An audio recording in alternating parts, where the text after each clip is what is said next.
पर मूं को गुनाह ना है क्यों? शादीशुदा है? साले शादीशुदा है। उनखे कीअं अगवा तो करे सघां? पीर बख्श ॿियो अथई उनजो पुट साले पीर अमजद साईं जी महबूबा ऐं चौथी अथई मुंहिंजी महबूबा। अस्सलाम वालेकुम हाज़रीन ऐं नाज़रीन, तव्हांखे हवेली ड्रामे जी नेक्स्ट एपिसोड 60 एपिसोड जी तव्हांखे तफ़सील ऐं नेक्स्ट एपिसोड जी पूरी मालूमात ॾींदा हलूं। अॻी किस्त में हाणे छा साले वाक़ई मारिजी वेंदो कारोकारी जे इल्ज़ाम में, यानी कि पीर अमजद बचाए वठंदो गौरी जे जेको आहे न मुहबत में?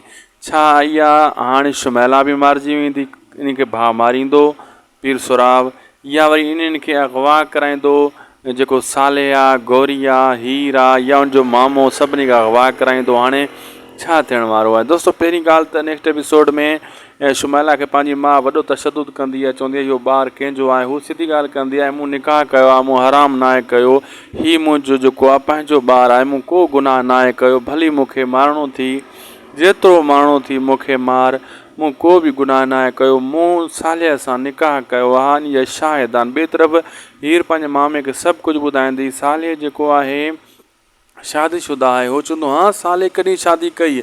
उहो शुमैला जेको आहे हीर सॼी कहाणी ॿुधाईंदी त यूनिवर्सिटी में उन शुमैला सां शादी निकाह करे छॾियो हुई ऐं उनजे पेट में जेको आहे साले जो ॿारु आहे शुमैला जे पेट में।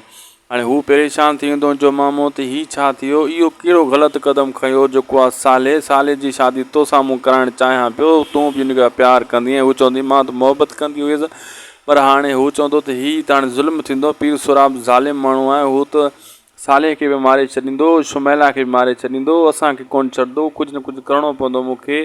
पोइ जेको आहे पीर बख्श भॼंदो कंहिं न कंहिं तरीक़े सां पीर अमजद सां मुलाक़ात लाइ। पीर अमजद खे बि त ख़बर पइजी चुकी आहे हाणे सुराब मथां को ग़लति क़दम खणे, को न को तरीक़ो कंदो साले खे बचायां, छाजे करे उहो गौरी जो भाणेजो आहे, गौरी जे करे साले खे बचाइण जी कोशिशि कंदो। ॿिए तरफ़ सुराब पीर पंहिंजा गुंडा ऐं पंहिंजा दाड़ियल घुराईंदो यार दोस्त, उन्हनि खे चवंदो तूं या पीर बख्श खे अगवा कर या साले खे, या गौरी जेको पीर अमजद जी मुहबत आहे महबूबा आहे उन खे अगवा कर। उहो चवंदो कहिड़े चकर में? चवंदो मां तोखे ॿुधायां थो न, तूं अगवा कर, या मुंहिंजी महबूबा जेकी आहे इहो हीर उन खे अगवा कर। इन चईनी मूं कंहिं न कंहिंखे अगवा कर, या चई चारई अगवा करे मूं वटि वठी अचु ऐं तोखे मां ख़ुशि करे छॾींदुसि। उहो चवंदा पोइ बि कुझु तूं ॿुधाए, कारण हूंदो, को वजह हूंदी।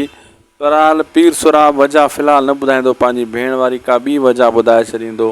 ऐं पोइ इहे जेका दाड़ियल गुंडा यार दोस्त आहिनि जेका पीर सुराब जा, इहे तयारी कंदा ऐं इन्हनि खे क़ाबू करण जी जेको आहे कोशिशि कंदा ऐं इन खे अगवा करण जी कोशिशि कंदा। ॿिए तरफ़ जेको आहे पीर सुराब इन गुस्से में आहे, साले जी उन ख़बर पइजी चुकी आहे त इहो कमु सॼो साले कयो आहे ऐं उन खे पूरो करण जे लाइ पूरियूं तयारियूं कंदो ऐं इहे उनजे बाहि बारे छॾींदो। लेकिन पीर अमजद विच में अचण जी कोशिशि कंदो इहे मसइले खे ठारियां ऐं पीर सुराब जेको आहे न को अहिड़ो घणो नुक़सानु न करे विझे, इन चकर में हूंदो, इन कोशिशि में हूंदो। ऐं ॿिए तरफ़ तव्हांखे मां ॿुधाईंदो हलां त हाणे पीर सुराब खे इहो ई गुस्सो आहे त पीर बख्श ते उहो अॻे जलंदो हुयो, सड़ंदो हुयो, हाणे तो वारो ॾिनो आहे।